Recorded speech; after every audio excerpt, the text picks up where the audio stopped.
good evening, and welcome to the Hobby Corner for our Friday hangout with me, Kev. How you doing? Hope you're all well. Hope you're feeling fresh and revitalized. If you're in the UK, I hope you enjoyed the blissful rainfall that we've had over the last 2 days. It's absolutely been hammering it today, but now it's a nice break. I do love the sound of rain when I go to sleep as well, because it really does help relax me. But that's a story for another time. Anyways, we are gonna get some hobby done tonight. And okay, like, you know, I won't be watching footy, and this is going to be the first time in a long time that I've deliberately not watched England play, especially against our rival Scotland. But I'm going to keep an eye on the scores. So I've got my phone over here, and as soon as there's a goal scored, I'll get a little ding. All right, so I'll let you know if you're interested in scores, but I'm sure you're all watching it anyway. So sunny up in Scotland. Yeah, well, we had like 2 weeks of unrelenting sunshine, so nah.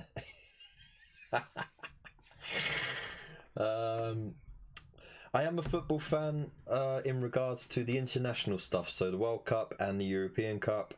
I gave up league stuff back when I was a teenager because I used to get so invested in it and so caught up in it. I proper raged a lot, and it just wasn't good for my health. So I packed it in, and I just said, look, I'll keep up with the European Cup and, you know, the World Cup, and that's it. And that's all I need, really. So yeah, come on, yeah. Go on, England. And there's half my viewership gone. So anyways, no, like I said, I don't really do football much, really, but if it comes to that sort of stuff, I'll keep an eye on it. So yeah, cheers to everyone. Lovely. Another lovely mug of hot bin juice. Love it.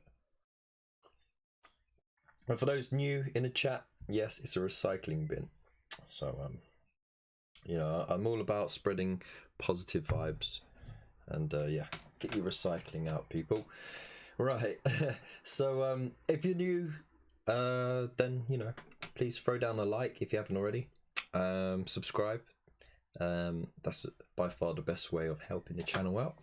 And of course, there are plenty of affiliate links and stuff going on in the chat below. The Nightbot is actually doing its job tonight, so that's amazing. So you know, click on them anytime you want.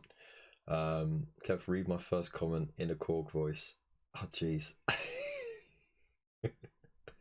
And the errors on my phone blocking the computer screen. Oh no. Hang on. All right. I can't really do New Zealand that well, so apologies to all the Kiwis out there. Want to use a big wooden fork? Yeah, nah, not really. That useful unless you're fighting 3 vampires huddled together.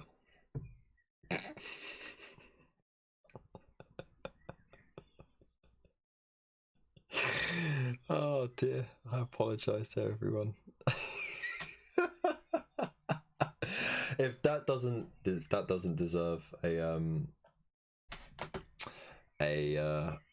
donation, I don't know what does. So piss off, ghost. Anyways, I hope you're well. Let me know in the chat what you're all up to. I hope you're doing well. Hope you had a good week as well. And yeah, let's see what we got on the table, shall we? While I slurp my bin juice. Wait, what? What's this? Is this a cutting mat? Am I now official? Am I now officially a YouTuber for miniatures? What have I done? Yeah, it's a little early Father's Day gift.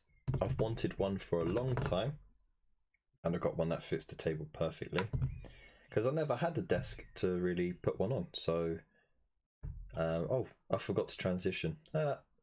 Fail. There we go. Look at this. Woo! I think I need more bin juice. So that is my little early Father's Day gift from the wife and kids. So yeah, it's nice. It's brand new. Not a single smudge or anything on it. So let's sort that out. I'll no longer have to use the back of an art pad, which is amazing. A proper, I know, fancy, right? I'm a proper fancy man. And of course, yeah, it feels good. I've never had one before, so it's nice. Anyways, I'm a simple guy when it comes to things like this, you know. Simple gifts, they're the best. So anyways, for those who want to know, we managed to get a bargain price of £18, or was it £15? I think my wife haggled it in the shop, and it's a 24-inch by 18-inch mat, which is for all them. It's a pretty for all those who don't do imperial, it's 60 centimeters by 45 centimeters roughly. So there you go. Ooh. And of course I still got my my little stickers on there. So if you guys got a brand sticker, or if you got a channel sticker or anything like that, send one in the post to me. I'll slap it on there. I'm all good. Like, I got plenty of space, so I'm more than happy to represent my fellows out there. And of course I got Broken Toad out there because I got Broken Toad brushes, and they're freaking awesome. And I'm not sponsored or endorsed by them in any shape or form. And of course I got my Element Games sticker there because they are my affiliate link people, and yeah, they do me solid. And actually, if you get the Element Games weekly email newsletter, you'll have saw that I featured on it this week, which is amazing. I was not expecting that whatsoever, and I was up there with the likes of Cult of Painting and Fauxhammer and stuff. So yeah, that was pretty cool. So thanks very much, guys, if you're watching. Right, let's get some paint on here now, shall we? So, wet dry brush, black. Ah, no. Why should you always knock on your fridge before open it? There might be salad dressing. Oh. All right, look, just get back to your bath time tweaking, okay? Right, so I've already these are all from one issue, by the way. They're all on one sprue from what I remember. So you got the Lord Executioner with the hangman thing. You got 4 of these Reapers, and then you get 5 of these Hunter dudes. Glaive Wraith Stalkers, I believe they're called. I've already sprayed them, done a coat of Corex White, and then smothered them in Nylock Oxide. I was doing that 2 nights ago when I was doing a little hangout with Richard Smith. So he's probably not on watching today. He's going to be watching the old footy. But yeah, thanks to him, I got some of that done. So now I'm going to be dry brushing everything white. Let's get some musics on, yeah? Some musics.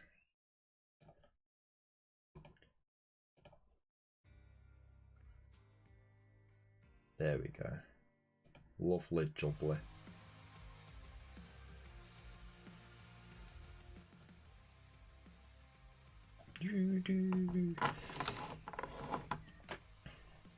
So, what's everyone working on tonight? Let me know in the chat. Let's go. Let's start ripping it up.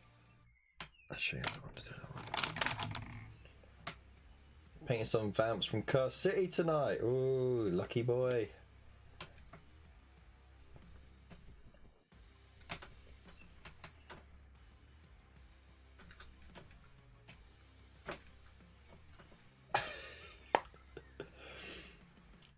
made no difference. This paint is drier than Gandhi's sandals, I'm telling you.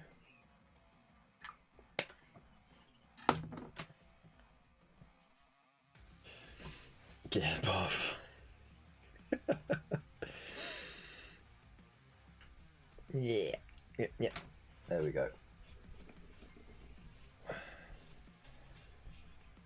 I'll tell you what, that pot of Corex White is absolutely perfect for dry brushing with, because it's so thick you have to really scrape it out.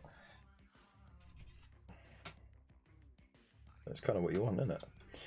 Right, so let's get doing. So as you can see, I didn't put the Nylock oxide on the base bits or the weapons, because there's no point really, because you'll be painting that in stronger colours later anyway. But over the ghosty bits, the swishy swirlies, the cloth and the bone, because even though a lot of that you will be painting over again with different colours, the highlight and shading shows through, so it's worth the effort in the long run. So we're just, look at that. Yeah, boy, get your spook on.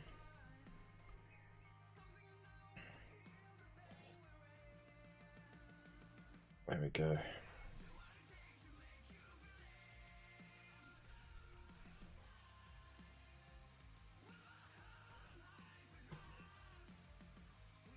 Put some ruins terrain pieces. Painting some ruined terrain pieces. Nice.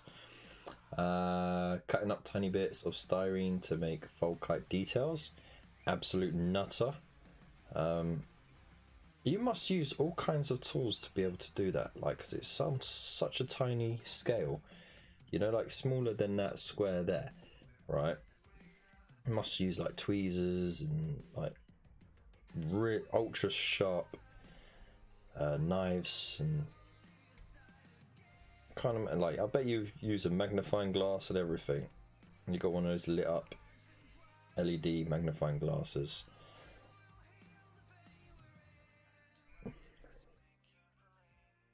Progressing as you watch footy instead. Anything exciting happen in the first 10 minutes?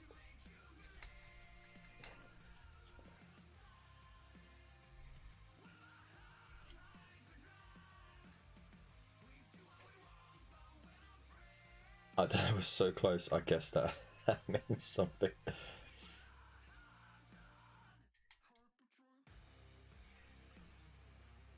If they're getting shots in the first 15 minutes, you know that they're doing all right.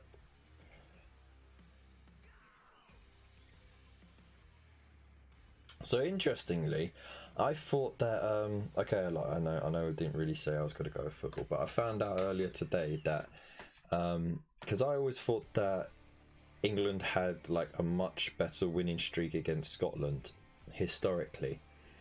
But it turns out they're a lot closer than you think. I think there's like 20 odd draws between them, but I think Scotland has won 41 or 42 games against England, and England's won 48 against Scotland. So it's quite a close margin actually.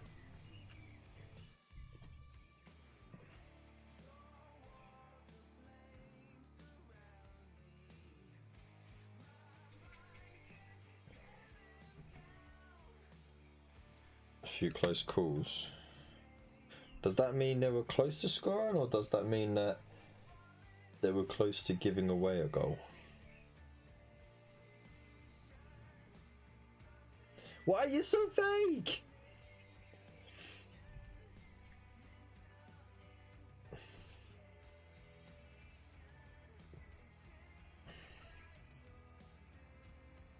Also, if you are going to get the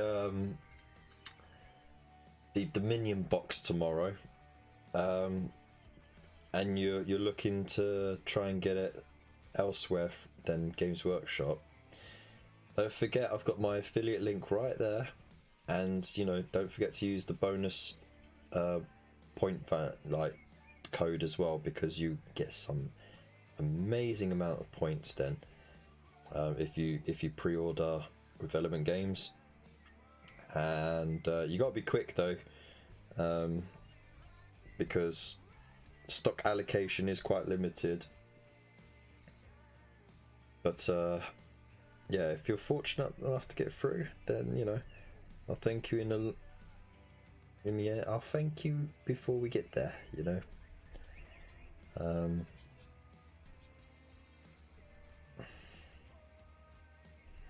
Because that will definitely help the channel massively.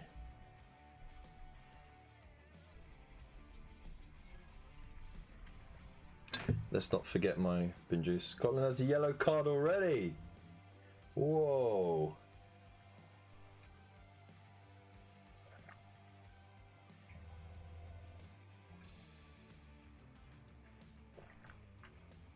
They're probably still riled up about the whole Brexit and Scottish independence thing, aren't they?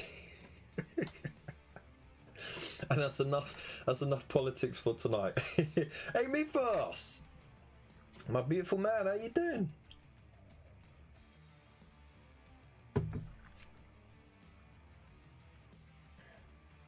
Hope you're well, man. Hope you're doing all right. Let us know what you're up to. Heavy duty craft knife, needle files, short-sighted eyesight for close-up detailing, and my tweezers are shy because bits stick to them. Plus my own pincer grip finger. Ah, okay. So you're basically a mech.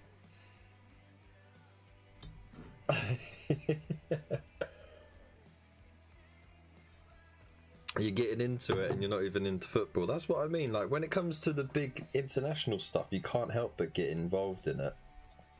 You can't help but get caught up in it, in the excitement of it. Regular Premier League and all that nonsense, UEFA Cup, it's all nonsense, right? It's all a bit there. But then when you get to the international stuff, you know, you got like each country represented by supposedly the best players that they can offer. It's all about national pride, really.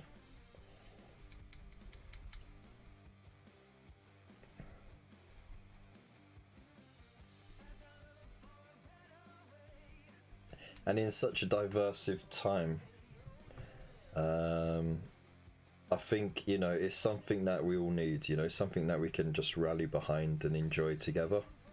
Doesn't matter what your opinions, politically, socially, ethically, it don't bloody matter. You all come together and enjoy a nice bit of footy and have a few jars. That's what it's all about, really.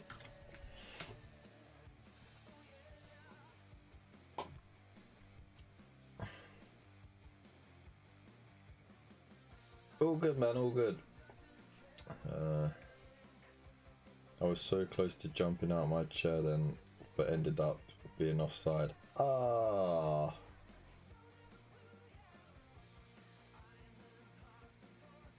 5 different reports to finish this evening before the weekends, and I've been slacking. Ah, dude. Gotta get you back on the channel again, man. I enjoyed having you on so much. Maybe in a couple of weeks' time. That'd be awesome. We'll have to work out the details when you can get the time off and that, or maybe I could start the show a bit later.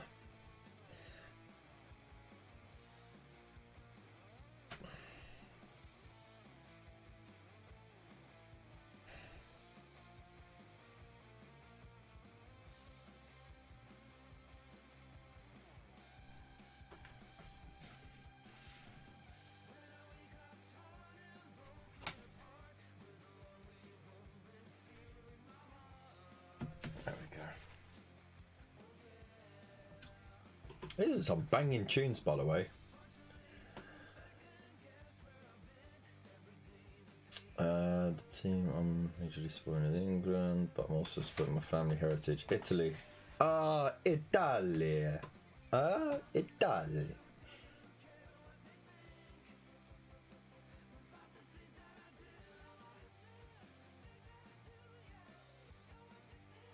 So you're kind of like going like yeah, but at the same time you're watching the football and just going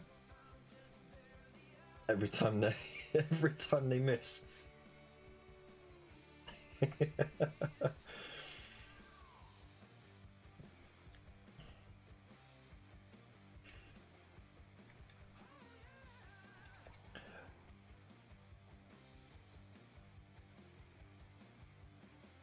Yeah, man.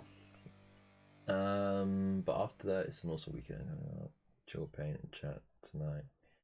A game against Freak tomorrow and Father's Day. Freak's birthday party on Sunday. Wow. I'll wish him all my best. And I hope you enjoy Father's Day. Isn't it strange that Father's Day is on the same day, but Mother's Day is different? Like in the UK, we celebrate at a different time to most of the world, essentially.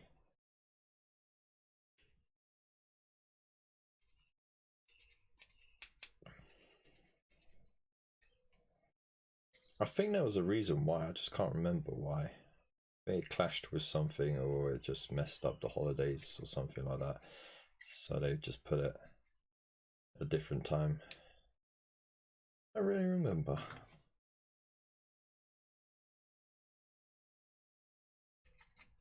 Now, this isn't a wet dry brush, and this is not a dry brush. This is a damp dry brush. Okay, it's ever so damp because what I did was I just dipped the bristles ever so slightly in the water and mixed it in with the white, and then I dried the heck out of it, but it's still got like just the essence of dampness to it. And yeah, it's making the coverage a lot better than straight up dry brushing. So I've found a new niche of wet dry brushing, yeah, called damp dry brushing. That's right, it's damp dry brushing, my friends. Da-na-na-na-na-na. Trademark that shit. You know it. Oh, we got no tunes. I want to do a full poker playlist. I'm in it to win it, man. Are you paying up the next winning unit of ghosties? I don't know, man. Maybe. We've already played with these. That's the thing. I'm actually gone past the issues that I've, you know, the ones that we've been playing. It's gone way past the ones I've actually painted. So I need to catch up on the painted stuff. And this weekend I need to get the new, not the new, but you know, the first lot of the different terrain that was in the first Warcry box. I can't remember. I think it was like Dominion of Sigma terrain. No, it wasn't Dominion of Sigma. But you know what I mean, you know, like with the wooden flooring and everything. I need to get that built and painted up before Monday. Jeez.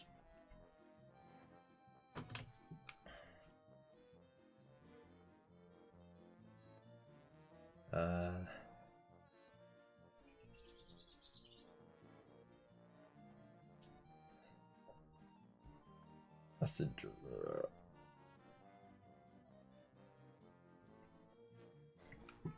yeah, those Stormcasts are looking really good, Mythos.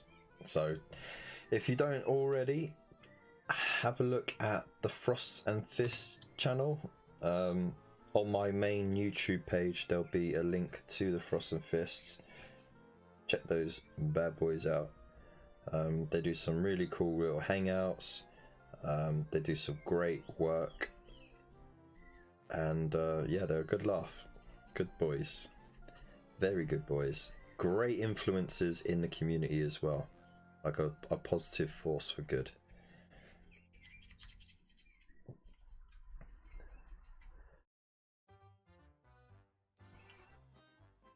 Moist. Hang on. Moist. Moist. There you go, that should set some people off. Let's move that out of the way. Look at that. Look at that. It focuses a lot better now. Now that I've got the cutting mat. And that is the, in essence, the secret to why a lot of streamers have a cutting mat. Is because the detail helps with the autofocus. So it doesn't keep looking at the paintbrush so much, because there's more of this detail going on. And that's largely why I got it. Yeah, I feel like a proper YouTuber now. Brr. Annoyingly, I'm not even jogging the table, right? That wobble is from the floor. Because of the force of me dry brushing is shaking the floor ever so slightly, which is making the desk wobble ever so slightly. I have to get one of those boons. You know those nice double springed boons that you see a lot of people have. They got really nice rigidity to them. It stops all that shaking, and they're still quite flexible to, you know, move around into where you need them. There we go. Disappointed by your lack of faith in your ghosties.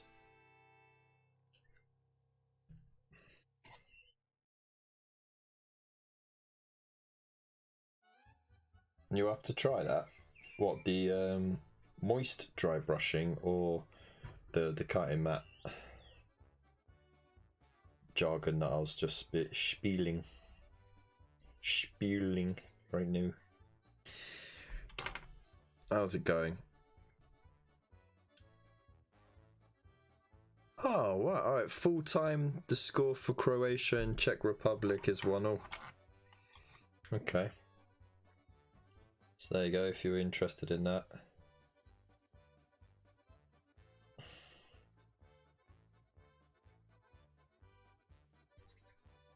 So today's been an absolute manic day, and that's why I didn't really have much prepared in the ways of, you know, being on social media and stuff.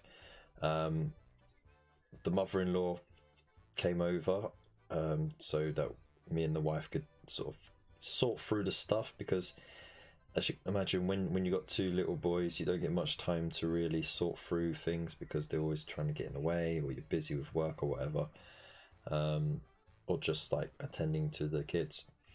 So you know, got tons of clothes that don't fit them anymore and all that sort of stuff, and boxes of stuff and drawers full of stuff, and it's just like the house was an absolute state. And we have an inspection from the rental agency next week, so it was a case of, look, we need to just make sure the house doesn't look like we're neglecting it, because that's all they really care about. They don't care if it's too clean and tidy, as long as you don't have feces on the floor and crisp packets everywhere. Which is, you know, kind of what they said one time when we asked them about it, because we were like, look, we're sorry, it's a bit cluttered, you know, with the kids and stuff, and we've got a lot of stuff. And they were like, no, we don't mind about how much stuff you got, as long as you look after the place and you don't have poop and crisp packets everywhere like we've seen in places. And we were so shocked. We were like, you've actually seen that? My God. And yeah. Oh boy, for me, Foss, I must have sounded so English then. My God. But yeah, it's still good motivation when you got a deadline to sort through your stuff. Otherwise, we'd just never get round to it. So yeah, we got loads done. There's still lots to do, but I told the wife, look, just take tomorrow off, go back with her mum, and, you know, come back Sunday morning and just have some time to herself and some help with the boys.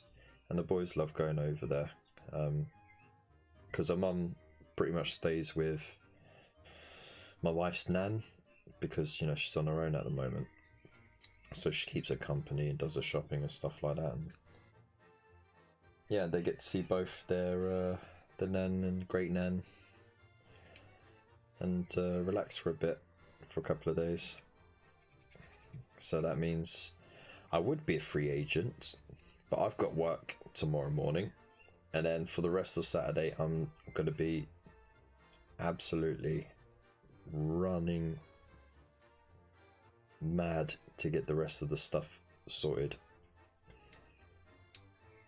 And then Sunday is Father's Day, so you know that is what it is.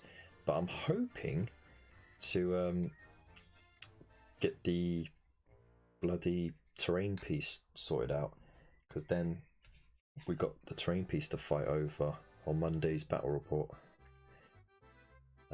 As the battle plan naturally dictates, it needs it. Whoa. And it helps to expand on the rules, because before we just had the mausoleum set, haven't we? We never had like layered stuff. So because it's got like an upper level to it, we'll be going over the full rules of interacting with the terrain. So like, you know, going up to the first level, making sure you're in unit cohesion and all that nonsense. And then we get to fight over it. So that's cool. I'm very posh. Clear off, mate. Are you saying I'm posh for not having crisp packets and feces on the floor? Shocking, mate.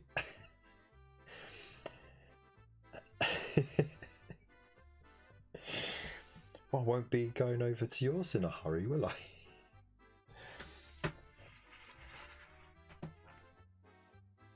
Pitchford, eh? You'll be alright, Kev. You keep your bins clean.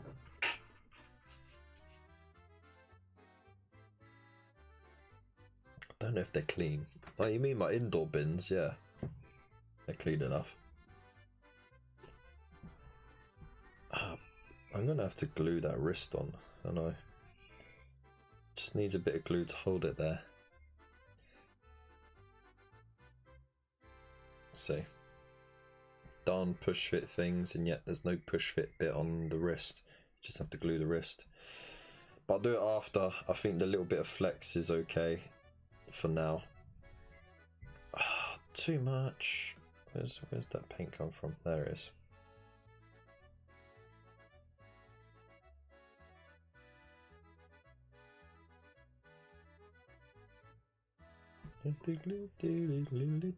This poker is making me feel very Euro friendly right now.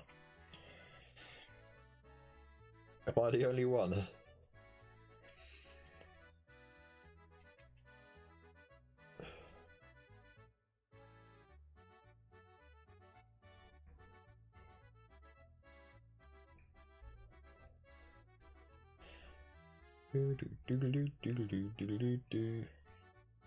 So I am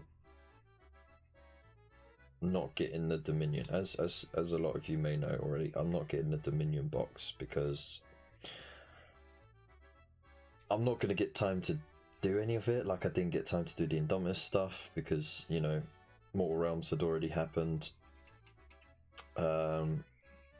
And then, like, you know, like seeing the contents of the Indominus stuff. Okay, there's like one sprue that you don't get, and that's it from the Indominus set. And I reckon they'd probably do the same thing with after the Imperium magazine. I reckon they'll do the Dominion box in the next Age of Sigma style artworks. So I'm not bothered about getting it this time. I do like the look of the orcs though, especially like because they've taken a lot of the old fantasy stuff, like, you know, original Warhammer Fantasy kind of concepts. They've put a modern spin on it, and at first it was a bit jarring because it's like, oh, that looks a bit like the Lord of the Rings orcs. but they're more like just stretched out because of their environment. You know, it makes sense. They're from swamplands and stuff. They're not going to be that bulky because they got moved through the trees and stuff. But what's really intriguing, and captured a lot of people's imaginations at the moment, is the little hobgrots, which I guess is the Age of Sigmar's version of a hobgoblin, which traditionally was bred by chaos dwarfs, the Dawizar, as they were known, and yeah, that means there's gonna be, they may be introducing chaos dwarfs, which makes perfect sense. I mean, chaos ruled most of the mortal realms for the longest time before Sigmar struck back. So why wouldn't there be chaos dwarfs? And they had rules and everything from the Forge World stuff, so it just makes sense, right?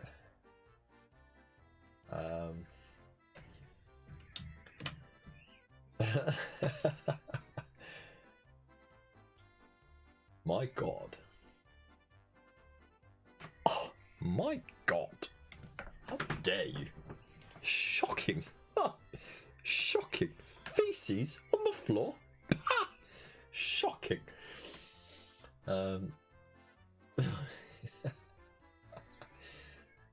Kevin his posh boy hat. Yep. Like those clowns on the Harrow School.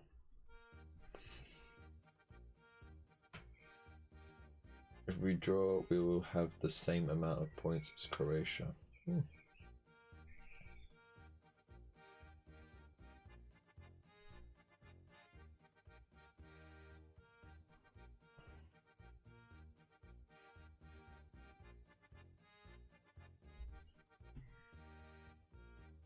Alright, so with these ghosties, they're very delicate, so you just want to take time, put your fingers behind them so they got somewhere to rest when you press up against them with the brush, like that, and you'll avoid any easy breaks. But I'm sure those who are watching either not going to paint this or have already painted it. So, but it's the same with spirit hosts, you know, you treat it the same.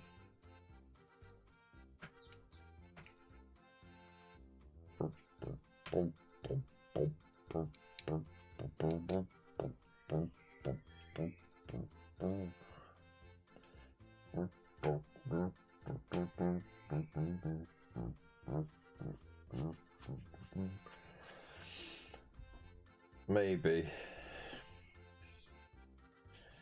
I always feels like I love my Scottish cousins.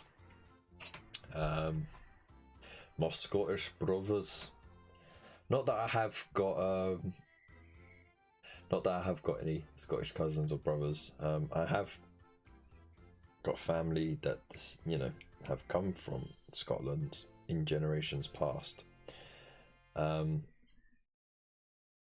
But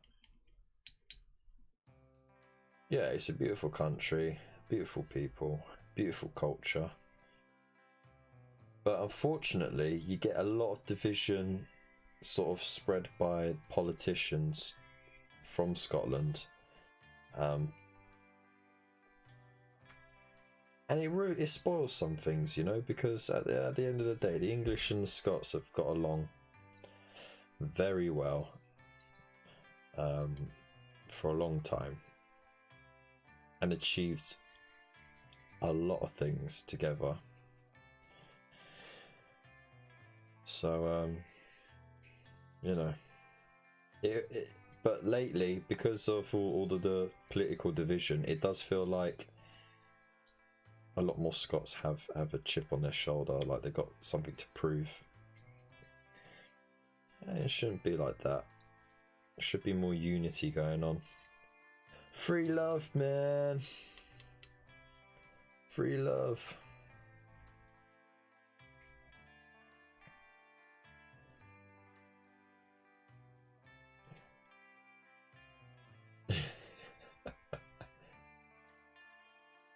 My posh tuba humming. I didn't think that was a posh thing.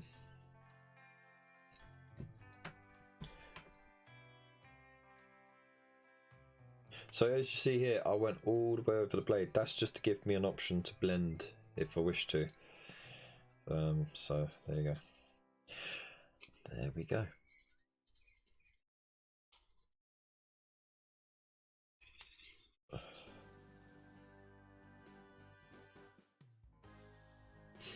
He's part Scottish. Is that the good part or the bad part?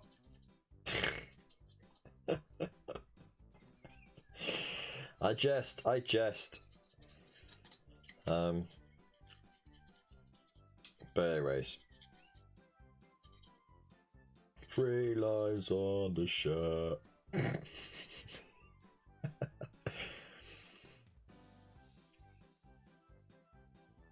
There we go. I am loving this polka music. I couldn't listen to it all day though. I think little amounts now and then. You know, less is more with polka, but I do really enjoy it. So many funky versions as well.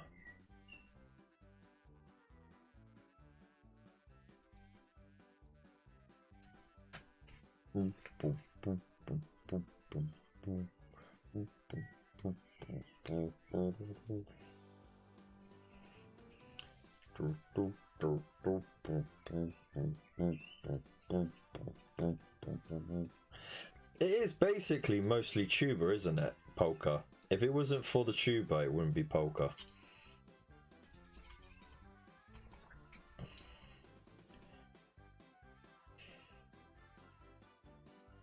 God knows, but he's a star. Posh people always hum in the sounds of wind instruments. Yeah, but I also make the sounds of percussion as well.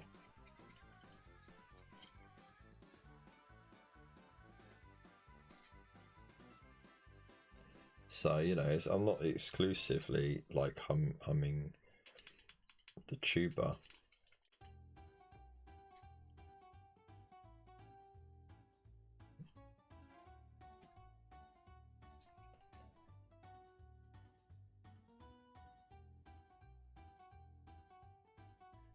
Just naturally easier for me to go for the bassier stuff because I've got a bassier voice. Mega bass.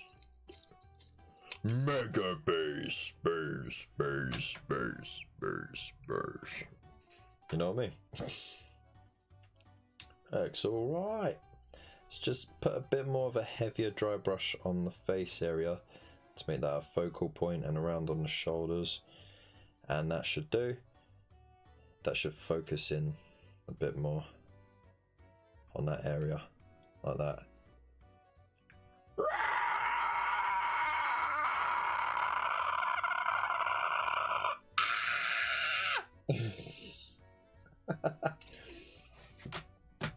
It's double posh.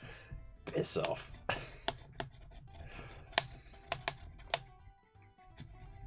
You bugger off, mate. Beatboxer Kev. Yeah, in my corner beatboxing.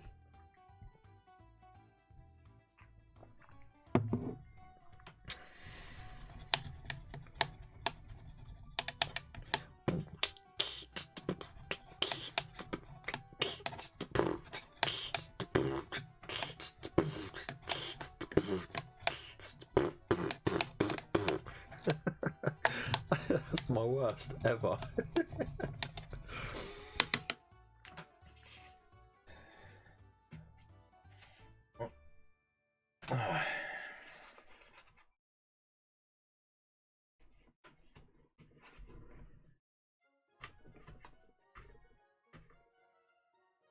There we go. Right. Now that's done. What do we do next, Captain? Well, let's get the Cantar blue and start doing the old fabric.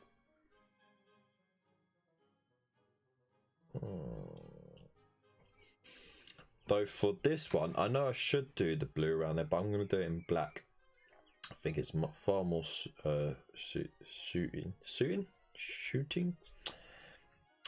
fitting. There we go. I think it's far more fitting if he has the black cowl rather than it being Cantar blue, but I'll do the rest in the Cantar blue, no point. Last minute of the first half, 0-0 still. Damn.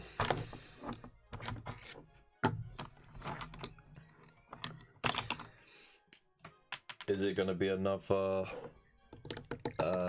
second half one goaler? If so, then, you know, we're in trouble. Because the group we're in is not the hardest group. It's a tough group. You know, the Czech are good. Croatia are up there as one of the best. And then Scotland, we've got quite a patchy history with, football-wise. It's almost 50-50. So, who knows? I said this wasn't going to be about football, didn't I? Ended up bloody being about football.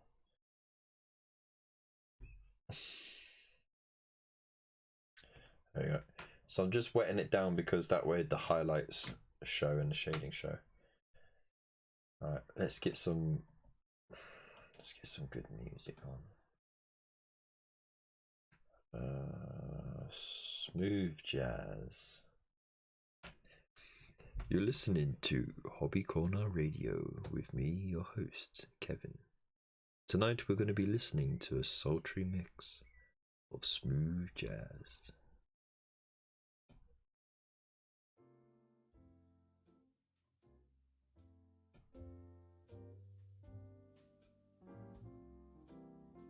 Cozy up to a loved one. Put on the TV. Grab that mug of hot tea and just melt into each other. Oh yeah.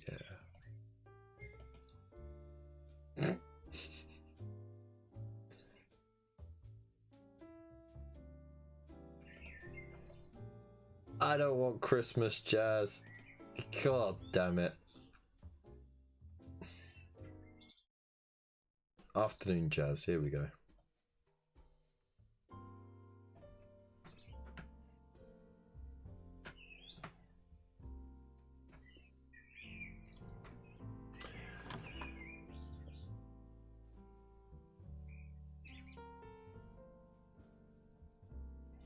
So anyway, as I was saying, what I've done with the Cantar blue is what I've said to do in all the videos when it comes to painting the Nighthaunt, is if you're going to be following that paint scheme, just water it down a bit, get good consistency with it, and don't put it on too heavy. And booyah, look at that. It will show all the dry brushed highlights that you've done already. And the recesses will shade themselves naturally. Job done. Yeah, halves the job. Makes your life a lot easier. Almost like a contrast paint, but it doesn't flow as organically. But it's sticking to the paint scheme with just a slight change in method. Sometimes that's all you need, is just that slight change in method to get a better result.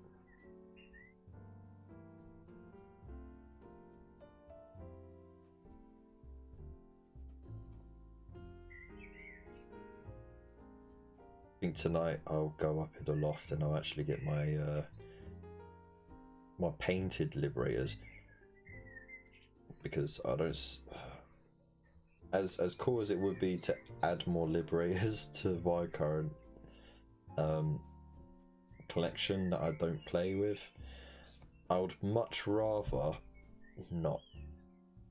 And I could save a lot of time building and painting the prosecutors and liberators and the adjudicators and all that, just by using the ones I already got painted. It's just smart thinkings. Because I've got a lot to catch up on.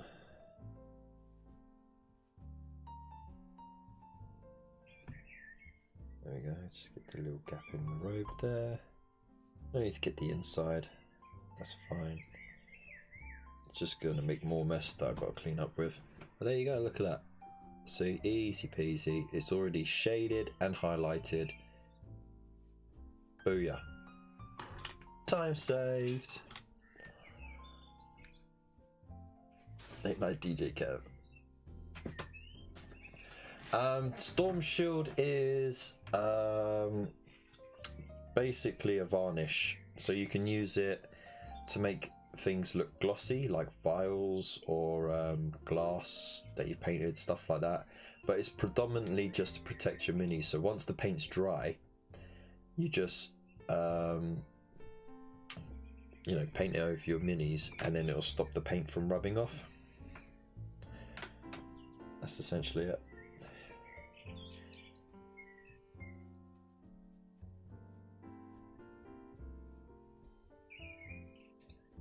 But just apply it gently as well when you do it, because if you're a bit too rough, or if you're using a particularly coarse brush and you try and move the varnish around too much, you actually rub some of the paint off. So just, yeah, be careful with it. You just blob it on, but not too thickly, because otherwise it gets a bit too clotted up, and it will look a bit cloudy in some areas. Don't worry about that, it will dry clear, because if you start panicking about how cloudy it is, then what will happen is you'll try and move it around to thin it out more, and you'll just end up removing some of the paint off the mini, especially if you're going over dry brushed areas, like, because dry brushing, the paint doesn't really hold to the miniature the best. It sort of dusts the mini, doesn't it? So yeah, just there's a heads up from experience.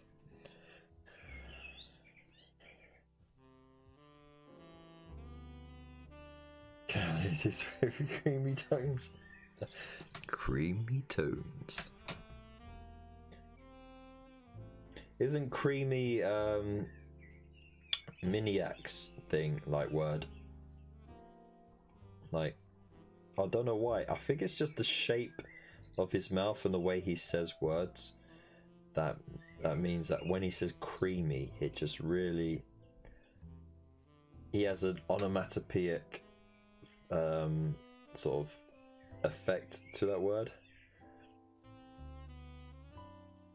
So when he says creamy, it sounds creamy, like not in a great way either. Creamy, like it's almost wet when he says it. Good for sealing your paint scheme or putting effects. Yeah, that's what I said, man. Stop stealing my stuff. Hey, Hugh Tyndall, how you doing, man? Your painting seems to have come on in leaps and bounds since I've been following you. Let's not forget the Warhammer Com shout out. What have been the best learnings in your painting career? The best learnings? Less is more. That's it, really. Less is more. You can always add more later on, but just start off with a little less and then just build it up as you go. But yeah, thank you, man. I appreciate that.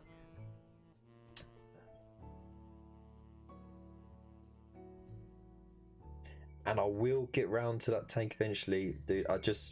I've been trying to catch up as much as I can with this Mortal Realms stuff, and I'm really excited to paint that tank. So oh, actually, you know what?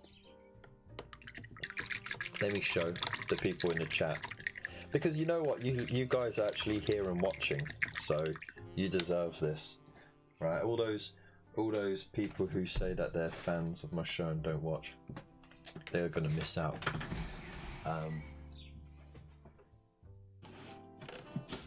So Mr. Hugh Tyndall, was a very generous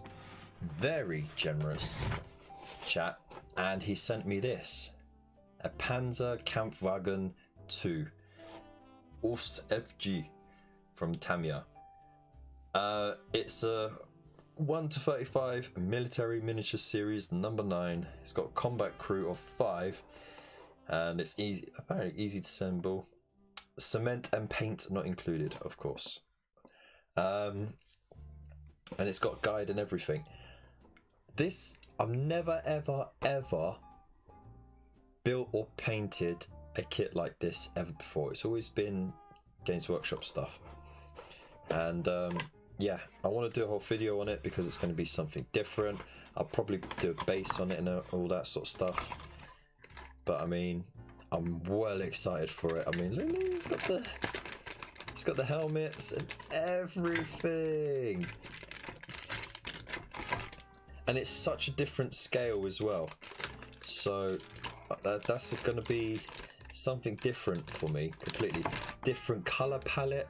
It's going to be different effects. I think I'll be relying on the oils for some of the effects more than I usually do. But yeah, I'm proper excited about that. So there's a little sneak peek of what I'll be getting up to in the weeks to come. Did you just put the brush in? Yeah, just to point it. It was clean, don't worry.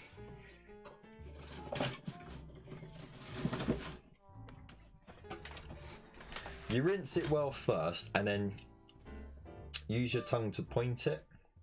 Point the brush so when it dries, the point holds. Like that. With your tongue and lips.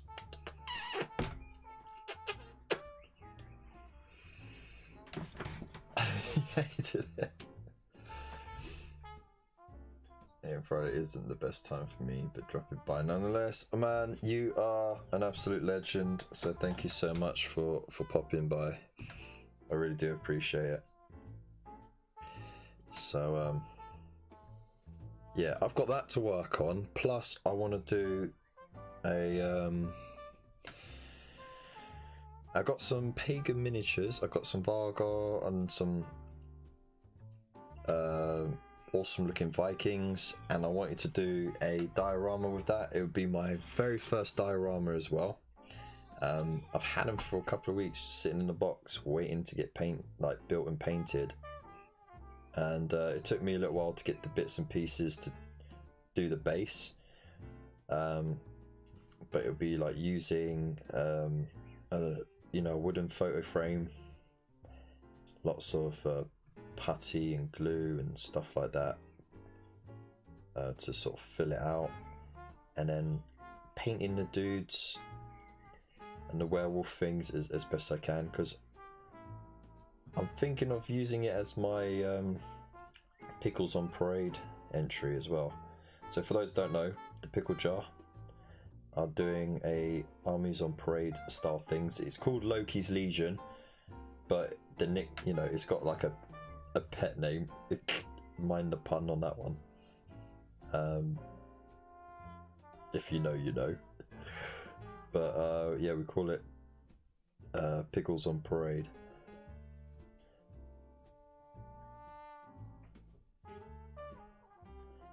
Just for lols.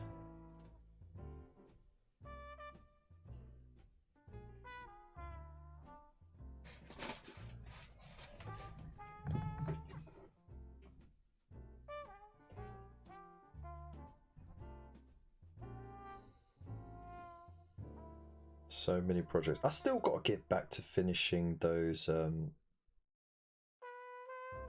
they 5 or 10 mil? I can't remember. I think they were 10 mil.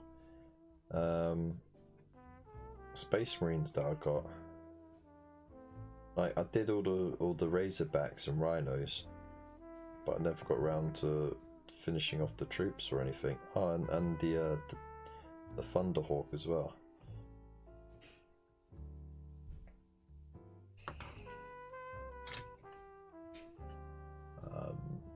Slippery slope. Once you're into scale modelling, I mean, it's still my fave, but nice change of pace.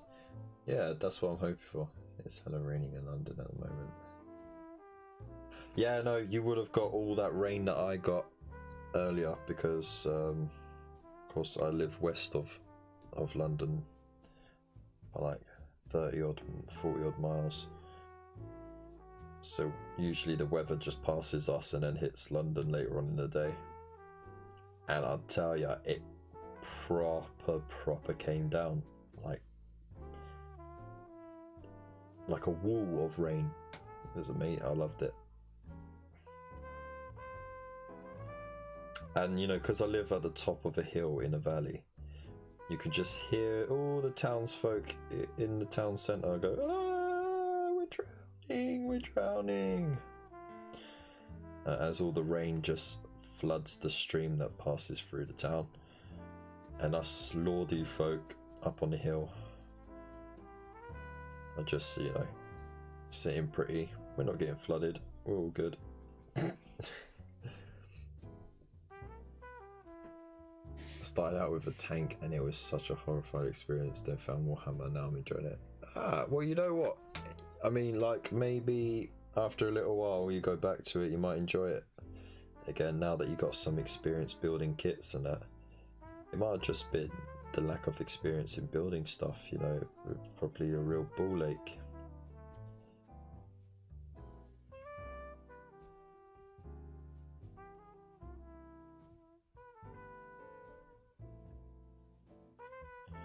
There we go. Man, this is so chill.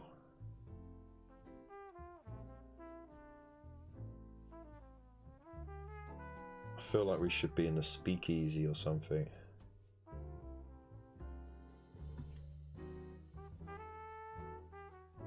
Hiya, toots. Tell me, do your legs run all the way to the top?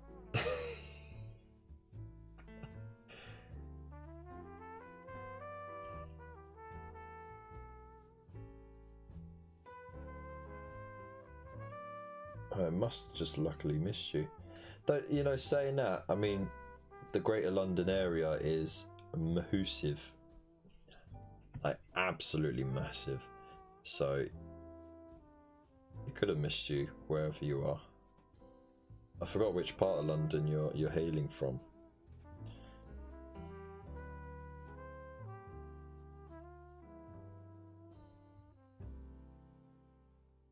There we go. Look at that.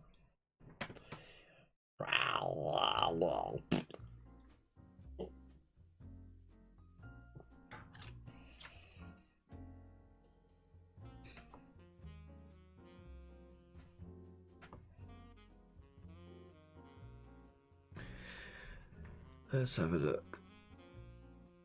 Well, more rain forecast for tomorrow. Lovely. I think I'm more for that. Yeah, that's fine, man.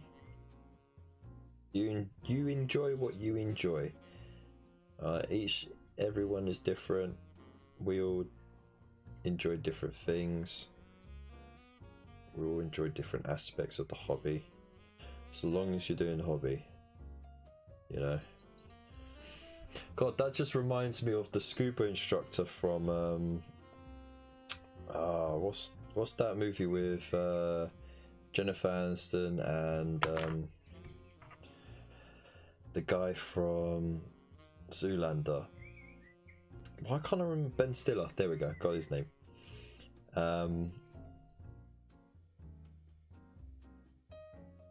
But you remember this the scuba diver instructor? He's like, you know, it doesn't matter if you do scuba with me or you do scuba with someone else. As long as you do scuba, I am happy.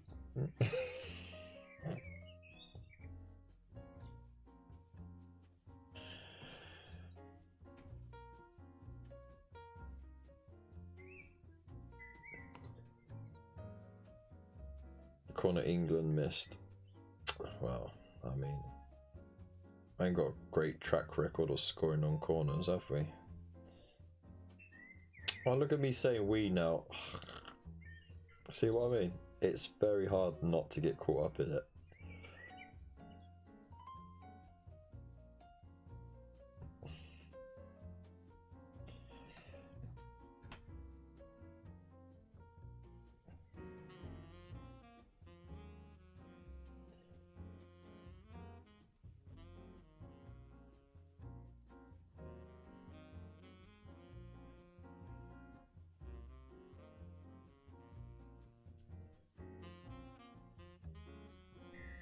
Just have to be thankful there's no penalties in the group stages, right? Because then we would be out, right? Oh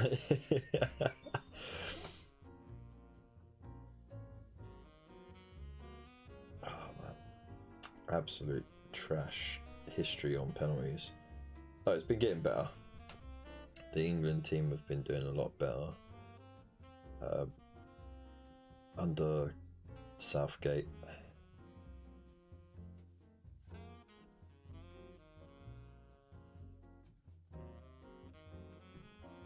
There we go. Booyah. That's those ghosties done. Now I just need to do these ghosties in blue. Along came Polly. That's it. CD French, give enjoy. There we go.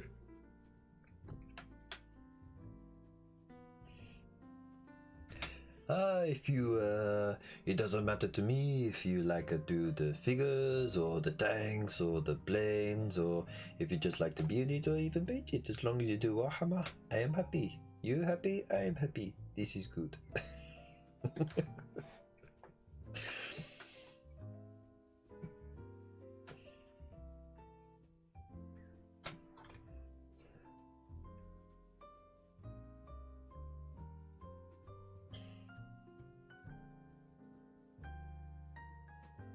I think I made that a bit too thin. Let's get some of that thicker paint on there. Mix it on the fly. Mix it as I paint it, y'all.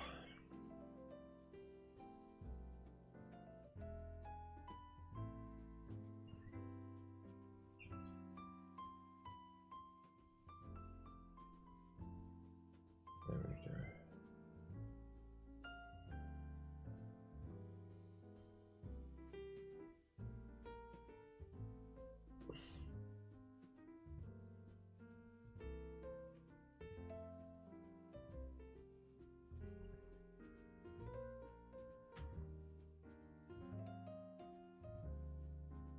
Right. No rain in Geordieland. Ah, what a shame. You lot love a bit of rain up there, don't you?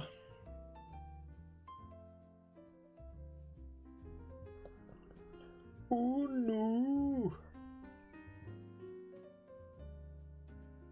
The rain is going to ruin my hair.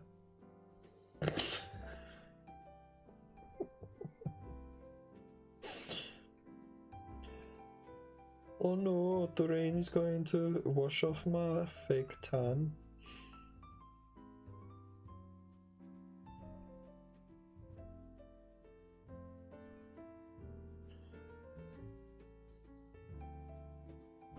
There we go. Look at that. Oh, oh, oh. Beautiful. Oh, Mr. Spot. There we go. Warm and sticky. Lovely. And the weather is okay too. Oh, there we go. I was expecting it as soon as I read it. You filthy old git. You're barred. You're barred, you hear?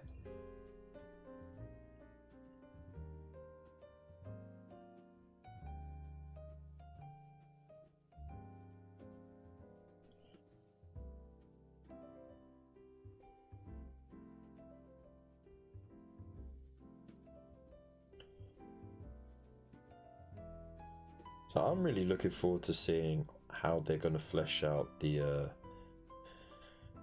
new Stormcast and the new Crawl Boys. You know, I think got some really cool stuff going on there, and also how they're going to flesh out the new 40k orcs as well, because they've got new boys now, haven't they, as well, to throw in, which is cool. New orc boys. I mean, let's face it, they've needed an update because they got the goofiest pose ever. It's so static. And a lot of people are like, "Ah, it's going to be monopose," and no. Well, you know what? A lot of the orc stuff What was it, in 5th edition, was it? When they were in the starter set with the Ultramarines. It was monopose anyway, and that was the only box that you could get those what was it, those copter bike things, what are they called, death copters or something like that.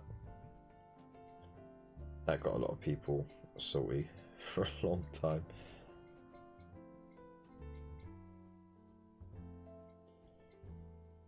But yeah, no, they definitely needed an update.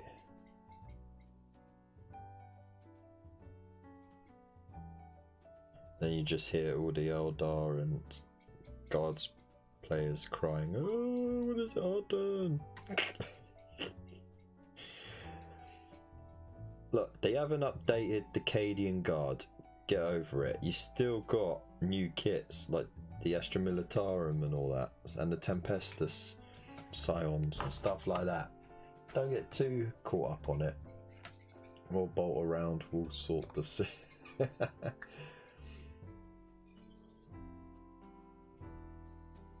Playing more defensive, are they? Buying their time. I've put way too much, but skip that back in there. Oh no. Just upset a lot of people on the internet. All 3 of them. Can't scoop the paint back into the part. Yes, I can. I ain't got money to burn. And it's also more friendly to the environment. So, boom. If you can, scrape your excess paint back into the pot. Unless you've mixed it or, you know, it's got dirt in it. Then I would suggest that, because you're just going to ruin your paint. Assault on Black Reach, that's the one.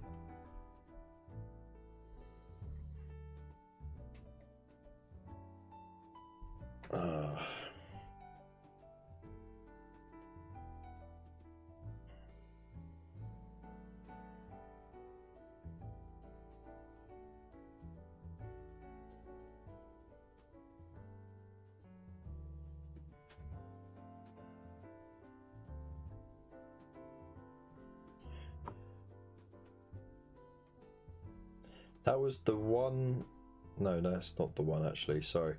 There was 2 40k starter sets I'd never got. I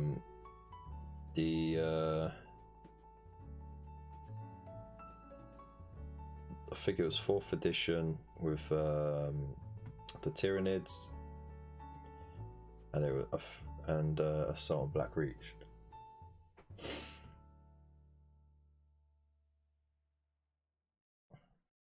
I think it was the McCrag one, wasn't it? Can't remember what it's called. But basically, yeah, Tyranids on McCrag.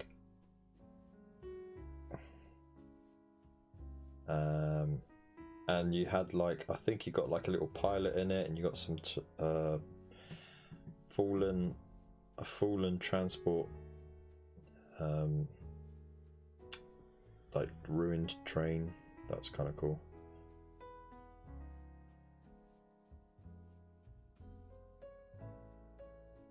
I went a bit messy there. Oops. So that's the danger of chatting while you're painting. Right, split there. Just top that up. There we go. Cute.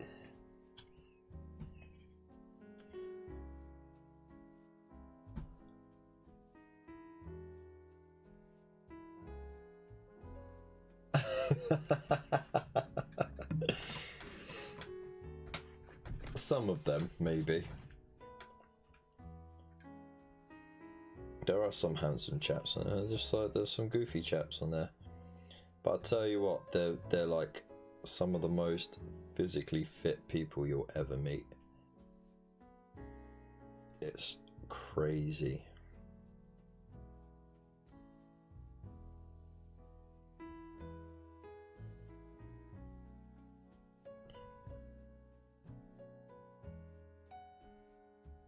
spend more time working out, doing crunches, press ups, CrossFit style stuff going on there, ice baths, than you actually do playing football.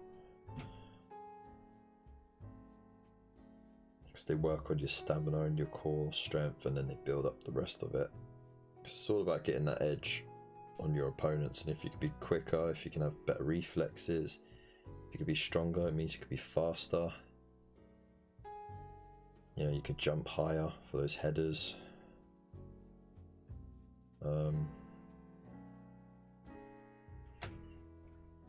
You have to give football players credit where it's due. You know, it's a tough gig to keep up with. You have to be really dedicated to it, because it's not just a job, it's a lifestyle.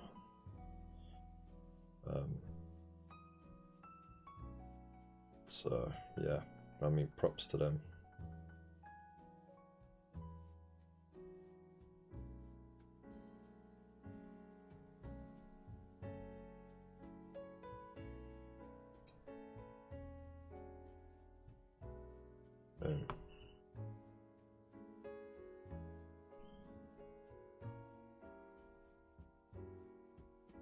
Alright, see you, Scroggy. You have a good night, mate.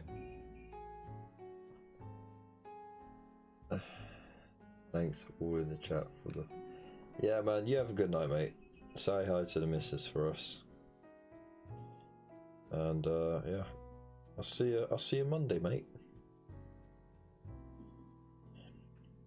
What a nice guy, eh? He's alright, isn't he?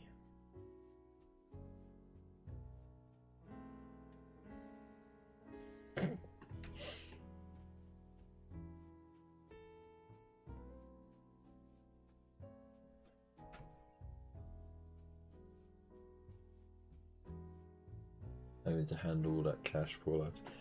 There's a reason why they get paid so much.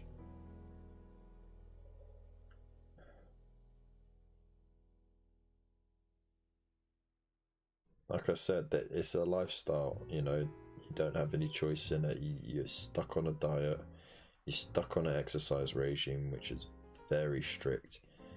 You're stuck on a, you know, practice thing as well, and you got to remember all the plays and everything like that. You know, they don't just run around idly, like thinking, yeah, oh look, just quickly pass it to him or whatever. They every time they go back to their positions and that for a kickoff, or every time like a throw in is done, or every time a corner is done, like you'll hear the commentators talk about set pieces and all that nonsense, and it just literally means that, you know, they've practiced certain maneuvers for certain situations, and they got a few of them in the bag, and they got to memorize them, so that they can, you know, utilize the bodies as best they can.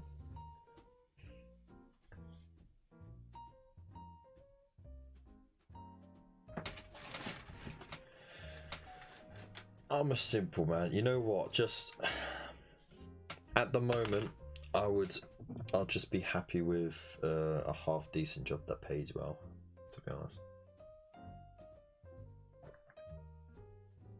Granted, part of the reason why I'm in the job that I am is, you know, for childcare reasons. You know, and the flexibility in my hours, which means that, you know, I can work little and often, or I can work as much as I can, but, you know, fewer times in a week, as long as I give them a heads up. But I miss working properly, and I've never been afraid of hard work either. My first job was paper round, and I had that for a few years. Then when I used to temp during school holidays at a shipping company, helping with the paperwork and the IT stuff and that. Then when I left college, I worked for 6 years in Subway, and for most of that I was a store manager, overseeing 2 stores and a kiosk, because it was a very small franchise. But I had to do all that sort of stuff, and I was getting paid pennies more per hour than you know, the regular staff, and I had to do their job as well as mine. And then I left that to be a cleaner for the London Underground, cleaning the trains and the depot where the trains are stored and fixed up on that, and cleaning up after the engineers. And that was better pay for less hours, because with Subway I was working like 60 to 70 hours a week sometimes. And you're always on call as well. Like, if something goes wrong, you have to be ready to pick up the phone. You can't just put it on silent or whatever, and ready to sort it out. And yeah, I was getting paid so poorly for that. So like, a lot of people put the, you know, they sniff at the idea of a cleaning job, but actually it was a good environment. It was a good environment when I started. It quickly went south by the time I left, but yeah, I enjoyed it to a degree. It was hard, honest work.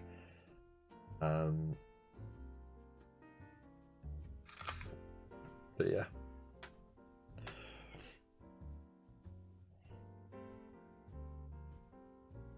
Oh, just a 6-inch for lunch and a 12-inch for dinner.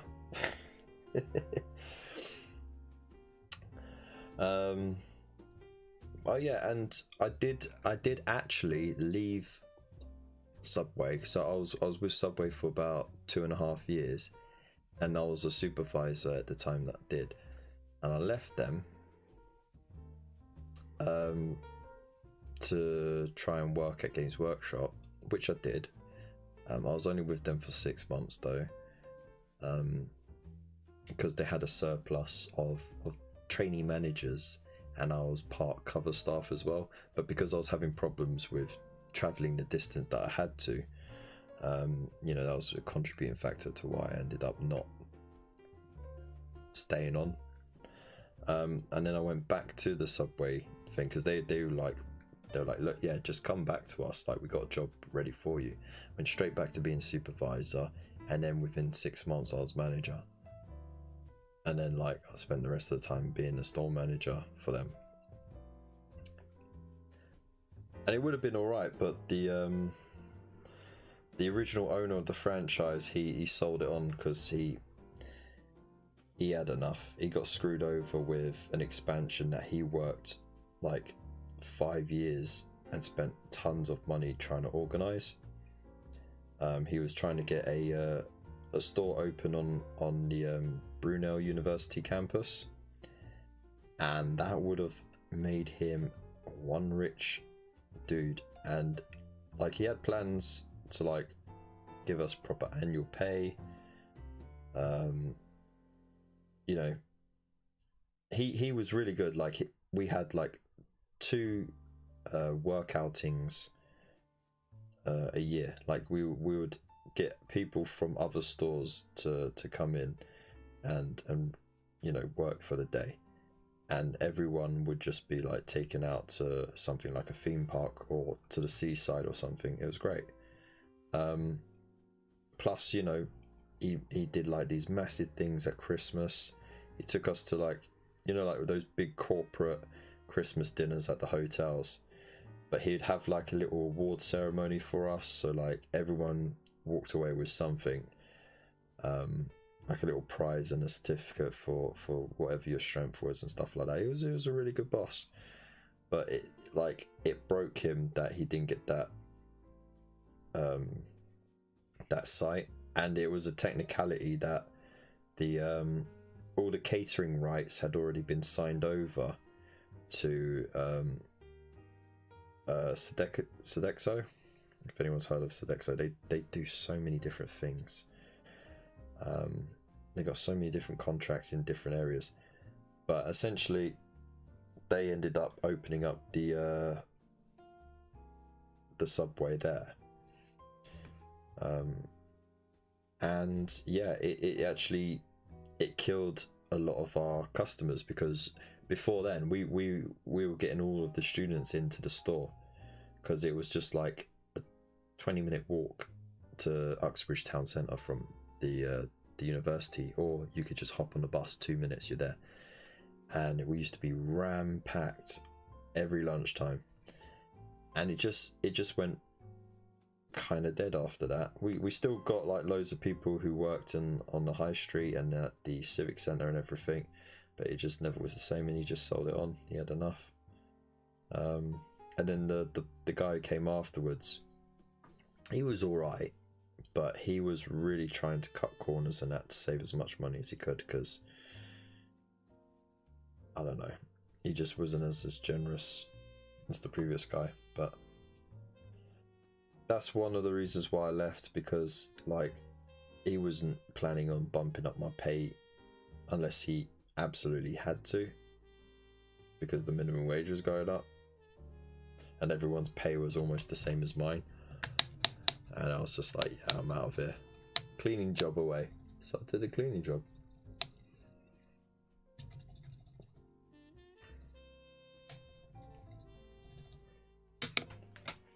And then we ended up having to move out to High Wycombe. So we were out here for about a year before I ended up having to quit the job, because the commute was just costing too much. And I ended up taking up this laundry job. And then like within 6 months, the guy who was doing the maintenance, he wanted to retire. So he handed the mantle to me, showed me the ropes quickly, and boom. That's it. That's me there. And then this is this dude here with the watered down Abaddon black over the highlights and that. It's got that ghostly green behind it because it's thin enough. But you got the highlights, the shades. I think it's much more fitting that he has that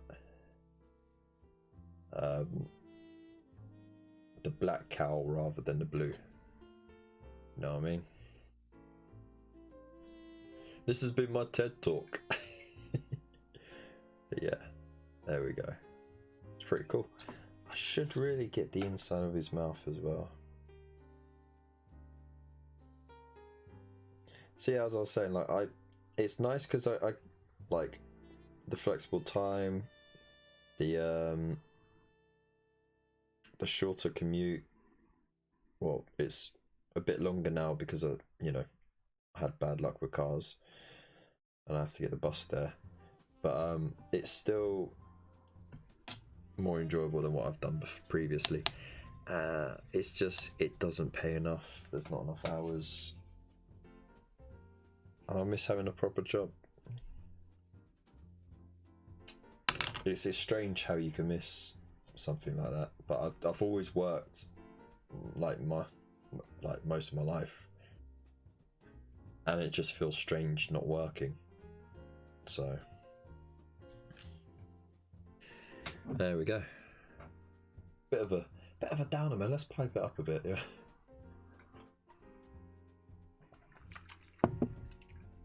Looking for 3 colours that work for a sandy scheme. I got you. So, Balor Brown. Okay, it's a nice medium brown, not too bad, all good. Where you at? Where you at? So,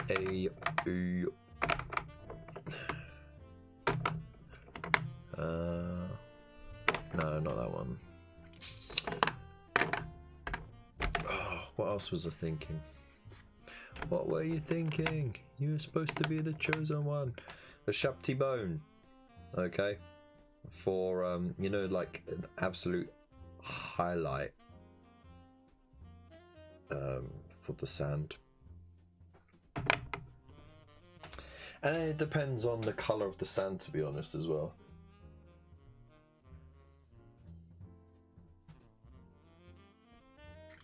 O-green camo. I don't think that's really gonna work, mate. O-green camo. It's too green, man, for sand.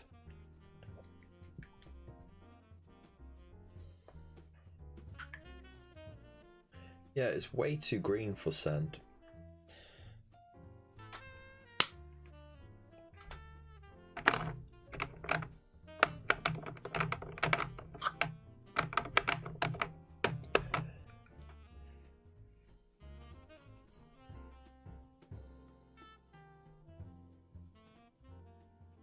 Are you sure it's a sandy scheme you're looking for?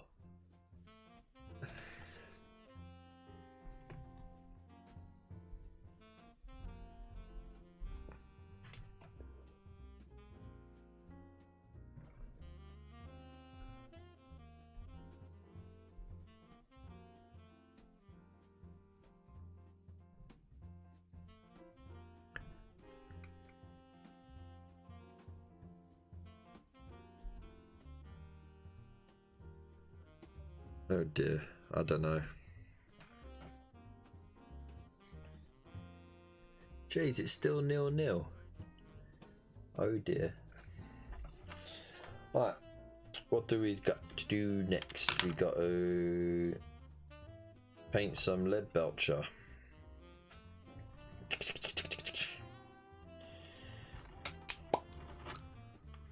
Let's do it. Oh, you know what? That's actually a dead pot.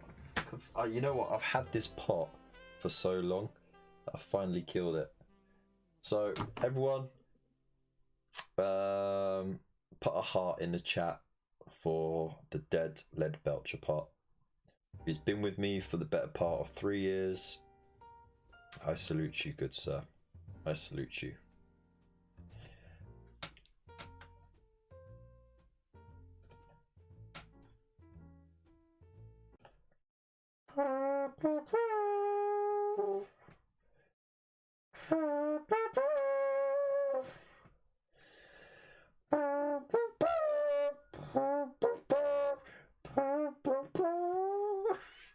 That's so out of tune. Bye. Hey, let's bring out the new one. Where's the new kid in the block?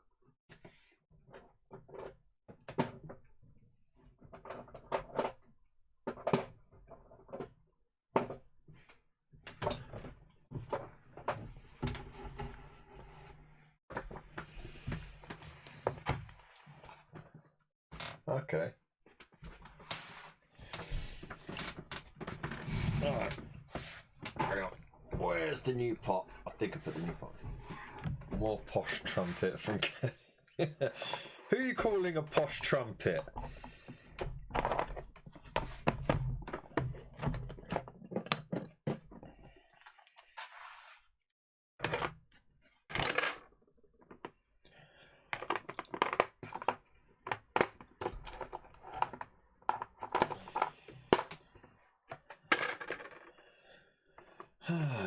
Where is it?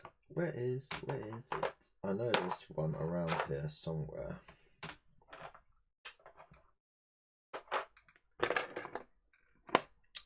It's like under my nose or something.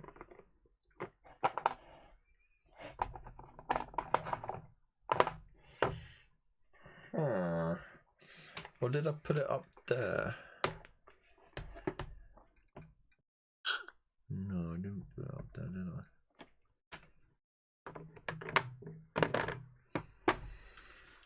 Ah, for feck's sake.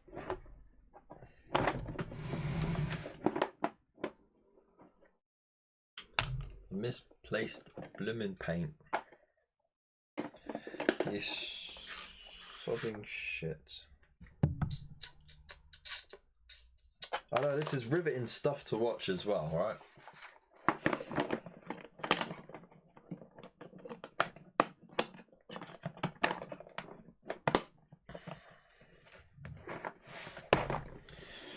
Where are ya, you bastard?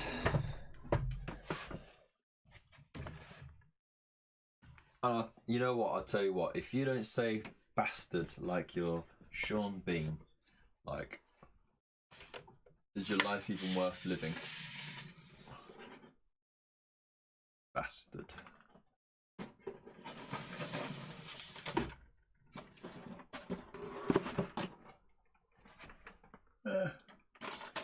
Not up there either. Where on earth did I put it? Oh yeah. Now I remember.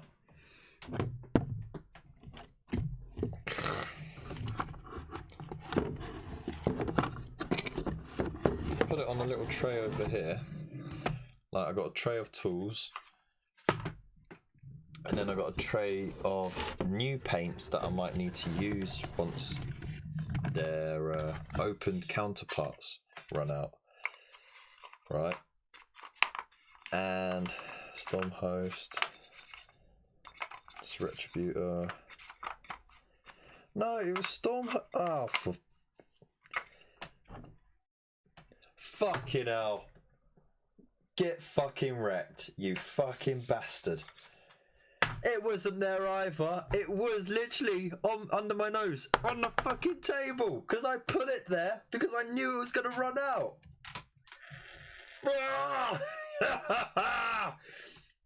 Let's get an F in the chat for that bullshit then. Fuck you!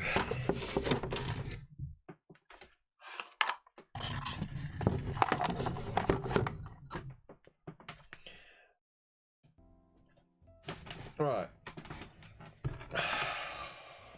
You little fucking bastard. Alright, let's go. Look at that. Fresh, clean, well mixed lead belcher. Don't want to thin it too much either.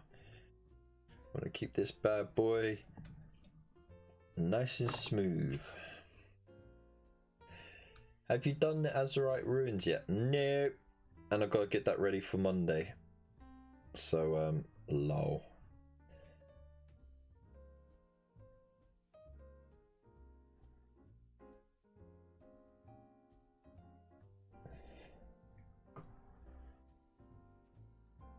Yeah, I'm proper behind on that.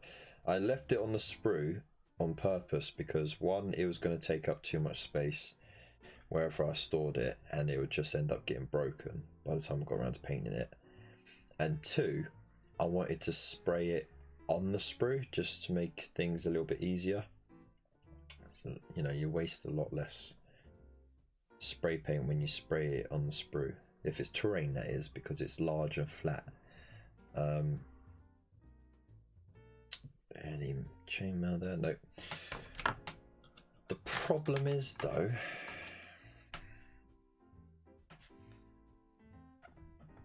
you know, I've been so far behind on it all. I'm so far behind on everything is that I just haven't gotten round to them yet, and I need them because Monday's battle plan requires them. So I'm hoping to get some paint on them at least. I definitely haven't built, but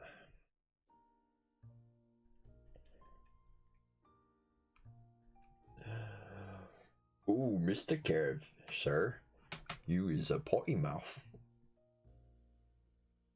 Not so posh after all.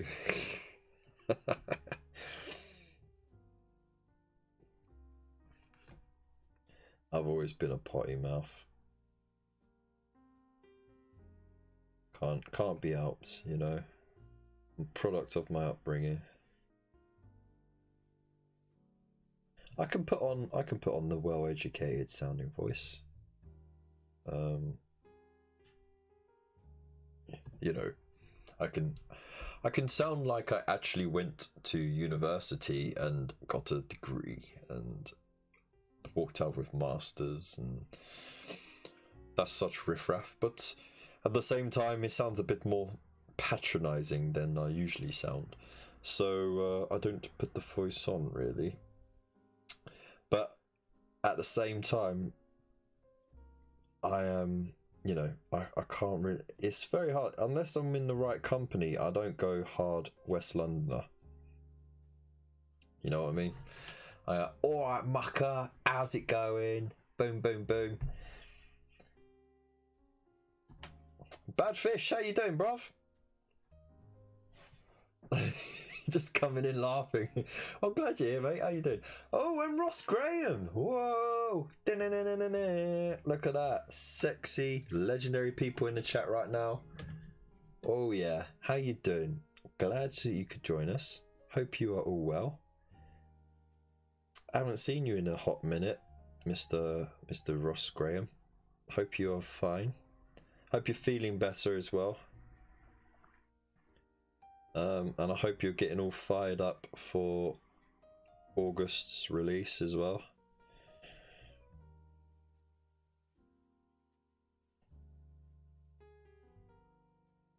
Which is the point, man. I've got to get you on the channel at some point. Oh, he's logged in on his Fauxhammer thing. There you go. So if you didn't already know, Ross Graham runs Fauxhammer. Absolutely legendary channel. He started off more as blog, but he runs most of the more popular Facebook groups for the magazines, and also Paint Hub, which is a cracking group as well. So I got the links to those groups in the description below, so always check those out because it's good crowds.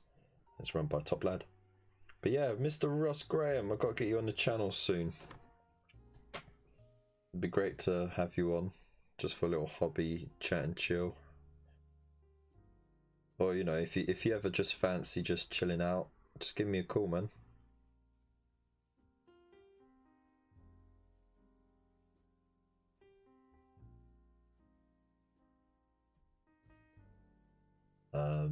Ask yourself this: have you hit the like button? Yeah. Well, who said August?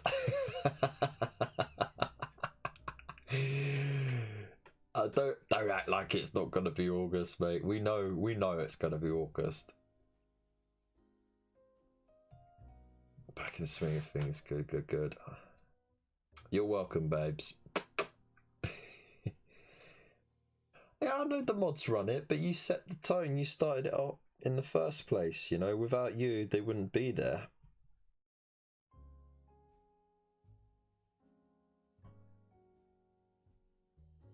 But as I was saying, like, it started off as a blog type thing. He's got his YouTube channel more or less set up. He's already like within a couple of weeks, you just like sped past my channel. Like, bye, rearview mirror.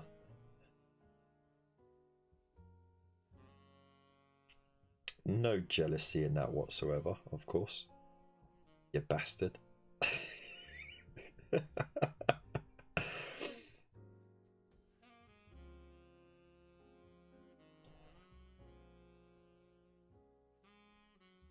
Oh, well, there we go. Look at that, people. You've just got an exclusive agreement right there, live on air. Get the sexy Mr. Ross Graham coming on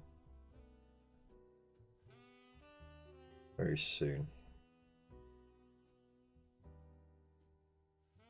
I'm also trying to get Rich from Spray Black Studios on the channel as well, because he's the only one from the original, well, not original, but the initial group of YouTubers that joined the Chilling Wargamers network, along with myself, Frost and Fists, and the Pickle Jar. Like, we all sort of joined at the same time to join a fantastic network of awesome people. And yeah, he's the only one I haven't managed to get on the show. I've had Elston and Pickle and Spud and Mephos. So get him on, get Mephos on again, because he's an absolute legend. I'd love to see Adam from Pagan Miniatures back on here as well. That'd be awesome. And get his missus on as well, because, you know, let's face it, she's much funnier than he is. I dare you to tell him I said that. I don't care. And yeah, you know, like, get Ross Graham on. That'd be freaking sick. Last couple of minutes, it's still 0-0. Ah, I think it's a fixed game then, man. If it's still 0-0, And you have a giveaway worth over £1,000. That is true. Yeah, man, that is very true. That was one heck of a way to start. I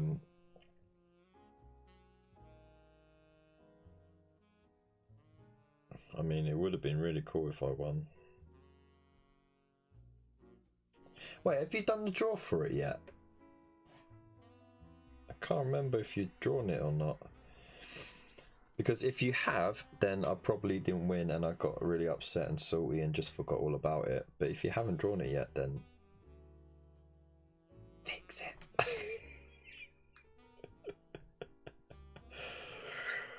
Oh dear.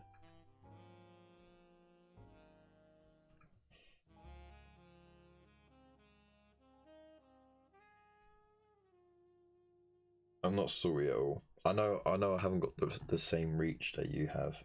So when I contacted them, I knew, you know, that they most likely wouldn't be interested.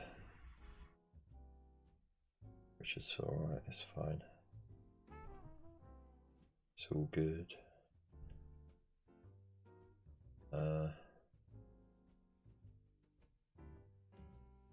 Draw will be about a month before release.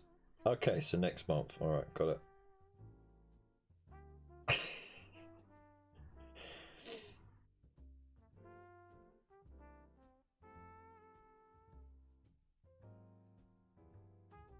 There we go. So we're just getting this lead belcher on. Again, like, it's thinned a little bit, but not too much because we don't want really that white to shine through. It's going to make it too light, and we will be putting on oil on it at a later point to dull it down.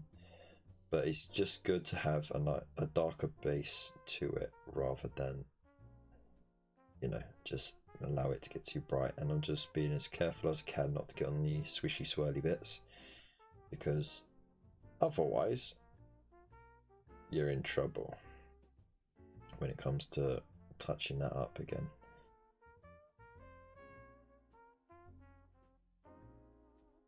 Because it really is a pain in the ass, because you'd have to do a whole set, otherwise you'd notice the difference, you know. It just would, you'd notice that certain area would have been touched up, because you'd have to reapply the Corex white, then do the nylon oxide, and then dry brush it again, and it just won't quite look the same as the rest. The consistency will be a bit off.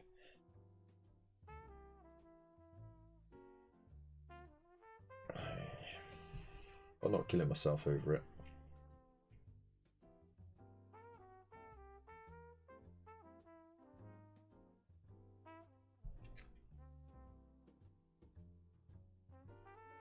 There we go.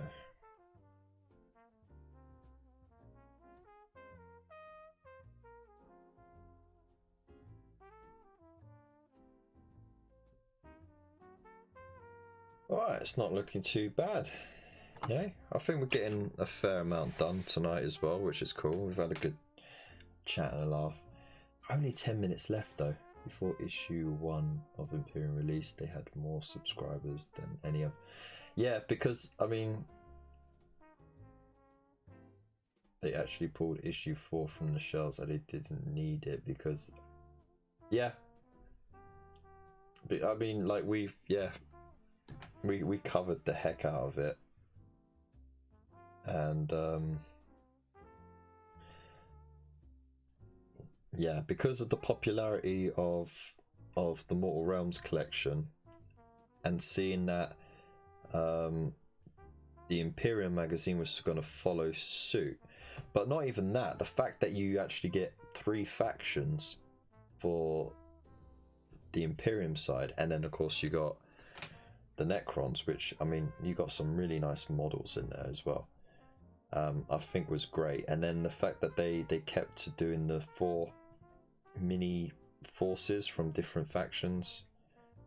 So you got the Tau, the Tyranids, the Chaos, and the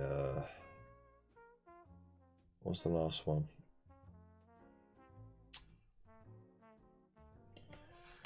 I want to say Orcs, but I don't know if it is Orcs.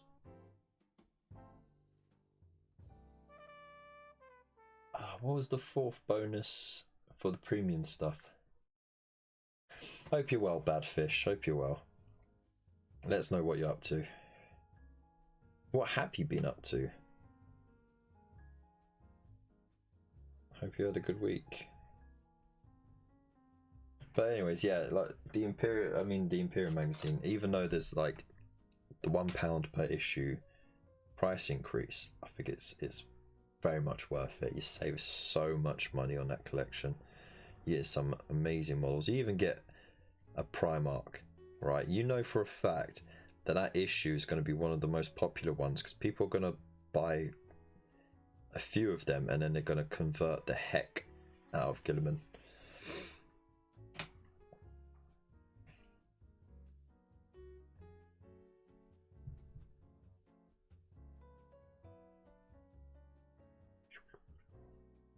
There we go. Look at that. Beautiful. All right. That was a nice quick one. Moving on. So with the chainmail, you kind of have to water it down a little bit anyway, just to help it get into those little recesses. Like so.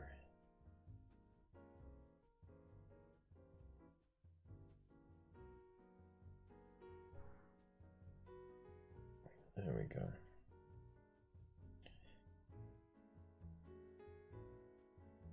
Just try my best not to get it on the robes. I mean, I'm not too fussed about these robes anyway. I can always go back over it.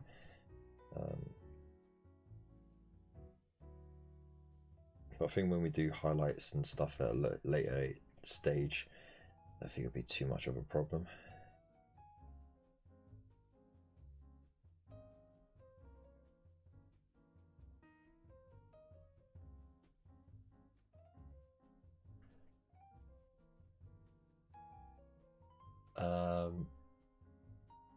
You finally get Gilliman. Same. I mean, I did get myself a Marnius Calgon mini when he got the little upgrade into Primaris, but it's still sitting in a box put away. I never got around to painting it, so who knows? I might actually get one painted up. Depends how many sprues he is on. They may spread in. If I don't think he's that big. I mean, you used to get him, the Grey Knights commander, and the what was it, Belisarius Cole, I think you got as well, in one box. It wasn't that big a box, so I don't think he's on that many sprues. If he is on 2 sprues, they're not going to be big sprues.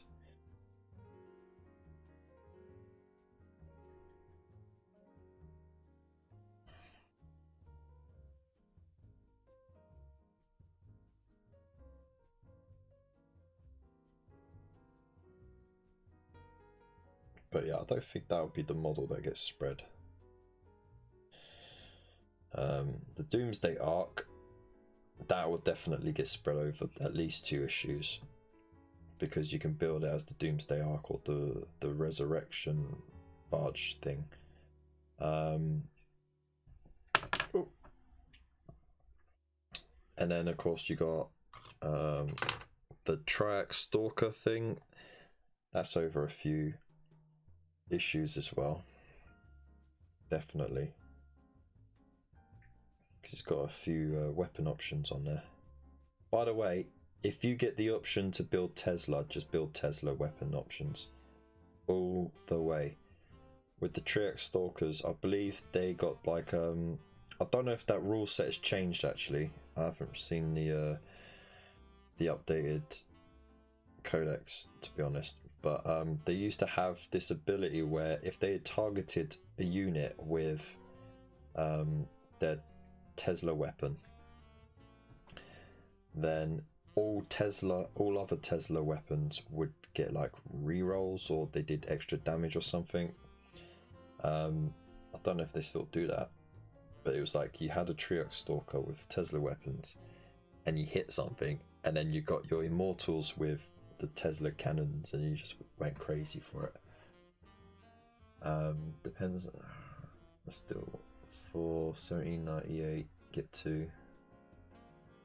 Yeah. Definitely.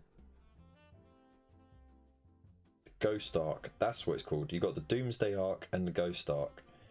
So the Doomsday Arc is the big cannon, which is really cool. I got one of those. And then the Ghost Arc is like a resurrection barge essentially.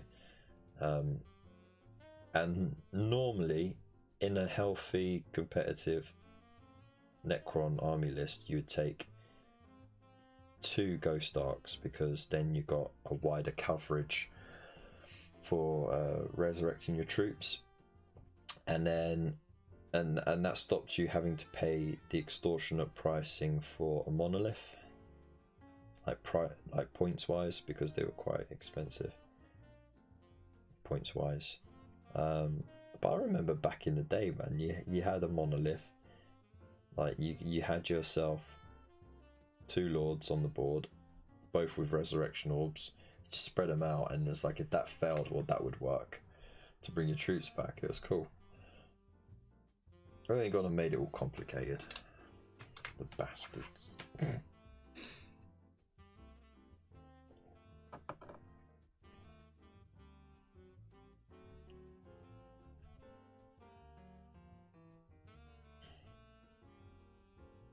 But yeah, I'm pumped for that. That's the main reason why I'm not bothering with Dominion, because there is a good chance they'll, once Imperium comes to an end, we'll probably get the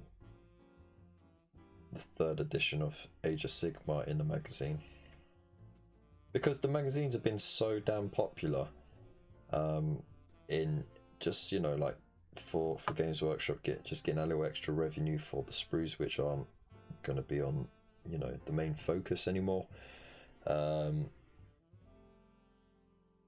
and for getting more people into the hobby or back into the hobby or trying new things. You know, there's definitely, you know, I can guarantee 100% that even if Games Workshop were making a loss on selling the sprues through the magazine,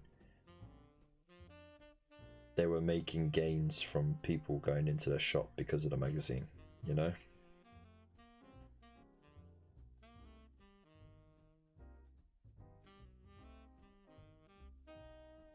So it's calculated risk that paid off massively for Games Workshop.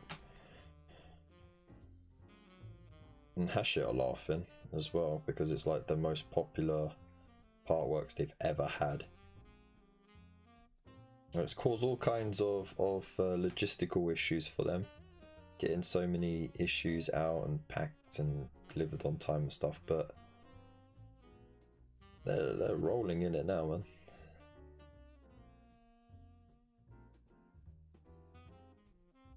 Good on them, I say.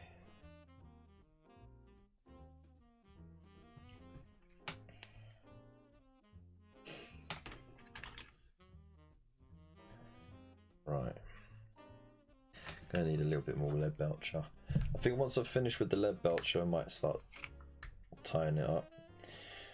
So yeah, of course, for those who joined, you know, I've got a bit of flexing to do. I was mentioned in this week's newsletter from Element Games, which was pretty darn awesome, if I say so myself. So I'm on a bit of a high for that. I didn't even realise until someone mentioned it in one of the Discord groups. I was like, is that so? I thought they were having a laugh with me. I thought they were just teasing. And then they posted a picture of it. I was like, I've got to check my email. I'd look, and there I was. Banging. So that's something that I can tick off my hobby bucket list. You know, officially recognised by an affiliate. Well, not an affiliate. I'm the affiliate, aren't I?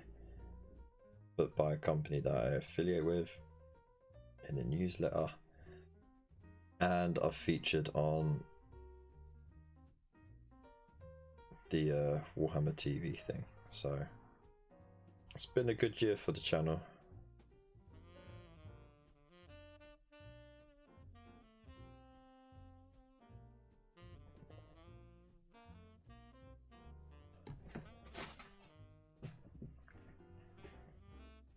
Don't worry, I won't get carried away. I'm not, you know, like swimming in the clouds in my lofty heights, looking down upon the rest of you hobby peasants.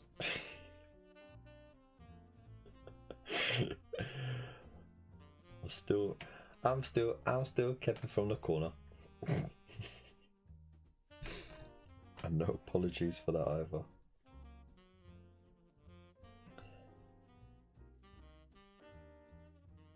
Right, I'm not trying to get all of the chains because you don't really see them. So I'm just trying to get the chains that you can see. Otherwise I might as well have just, you know, like part built it. There's only 3 parts to it as well, so there'd be no point in that, but yeah, they have to be too neat near the bells because they're getting painted in Balthasar gold later on. And the fringe of the robes is getting painted in the corn red, I think. So, or is it Mephiston red? I can't remember, but either way, it's getting done. That's the main thing.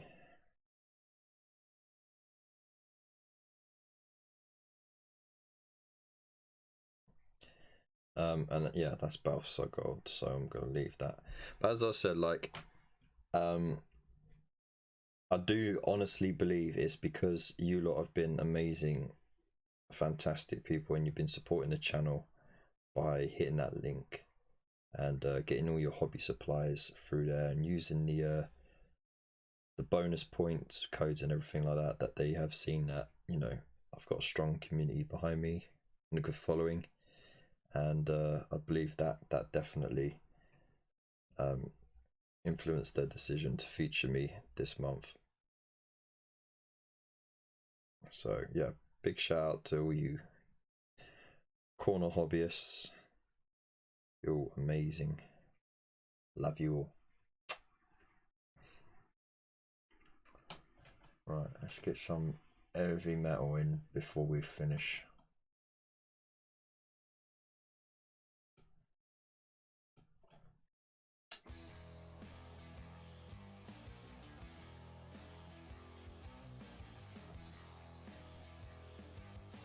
Oh, sorry, I keep going off cam, don't I?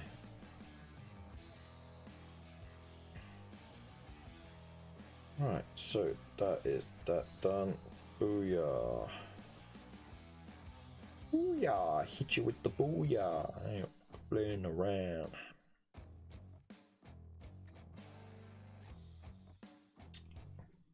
Aha, cool. Right, now for this dude. Is the final bit of lead belcher I got to do.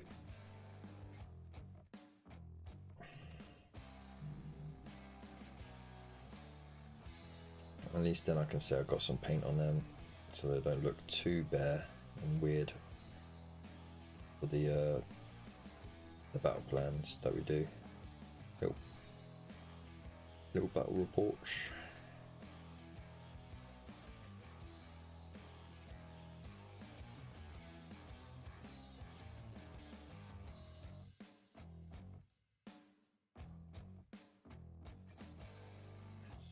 I'm actually going to leave the Nylock oxide in the recesses, and I'm not going to paint like an even line where the swirly ghosty bits end and the blade begins, sort of thing. So there we go, got a sort of effect going on there. We can work with that later on. It just looks cool.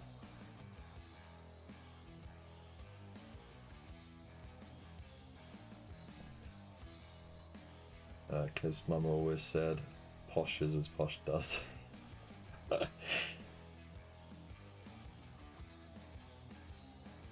Cheeky bastards.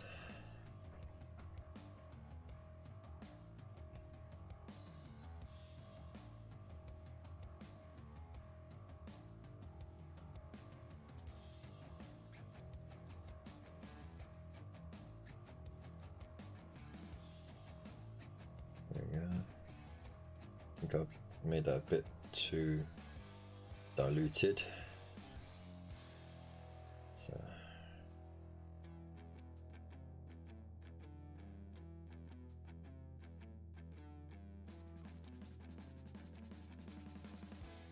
there we go. Beautiful. Thanks, alright.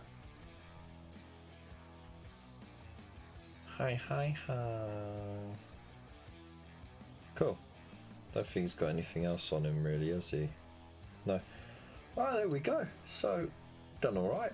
Let's just have a quick look see. So we've done the dry brushing, the blue and the red belcher, and we had a good laugh while we did it as well. Do you like shrimp cat?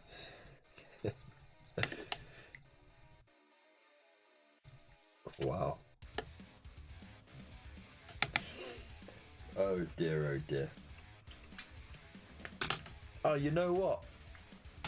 I never took full advantage of this. I set it up and I haven't used it yet. That is shocking, but there we go.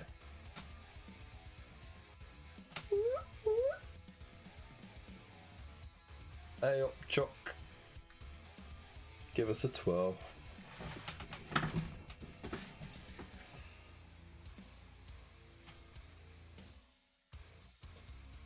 Let's get a photo. There we go. So yeah, just watered down Abaddon Black over the Nylite Oxide and the Corex White dry brush, and you get that weird sort of ghostly tint of green going on there as well. The lead belcher I need to go back over again because I put it on way too thin on the weapon, but yeah, just to thicken it out a bit, block out how bright it is behind. At the same time, it's got like that weird tint of a glow to it, so I don't know if it's worth keeping. And then we, of course, we got these blasé as heck Reapers. So you know they're kind of looking kind of cool. I do need to put some red on the edge of the robes. Do the bells in the Balthasar gold, and then you know, do the blindfolds as well. Got to do that in Abaddon Black, I think it is. And then they'll be sort of up to scratch for that issue that they're all done in. So, oh no, look, did I just grab them all? Oh no, I dropped them. What am I doing? Does he not care about his minis? Well, you know. And then of course we got the pointy lads.